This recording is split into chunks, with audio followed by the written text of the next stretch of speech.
Վահագն Արսենյանին Հայաստանի Հանրապետության Վայոց ձորի մարզպետ նշանակելու մասին զեկուցող տարածքային կառավարման և ենթակառուցվածքների նախարարի տեղակալ Արմեն Սիմոնյան, խնդրեմ պարոն Սիմոնյան։ Շնորհակալություն հարգարժան պարոն Խաչատրյան, հարգելի գործընկերներ, ղեկավարվելով Հայաստանի Հանրապետության Սահմանադրության 160-րդ հոդվածի 2-րդ մասով և տարածքային կառավարման մասին օրենքի 6-րդ հոդվածի առաջին մասով ձեր քննարկման է ներկայացվում Վահագն Արսենյանին Հայաստանի Հանրապետության Վայոց ձորի մարզպետ նշանակելու հարցը։ Խնդրում եմ հաստատել։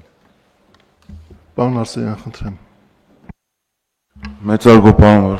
փոխվարչապետ, շնորհակալ եմ վստահության համար, կաշխատեմ հանուն պետության և Վայոց ձորի մարզի։ Շնորհակալ եմ։ Հարցեր հարգելի գործընկերներ պարոն Արսենյանին։ Չկան, ովքեր են դեմ նախագիծը հաստատելուն։ Դեմ չկա, նախագիծը որոշումը հաստատված է, պարոն Արսենյան, ձեզ հաջողություններ եմ ցանկանում և որ կարողանաք ձեր ողջ ուժը և եռանդը ներդնեք Վայոց ձորի մարզի ծրագրերը զարգացնելու համար։ Հարգելի գործընկերներ,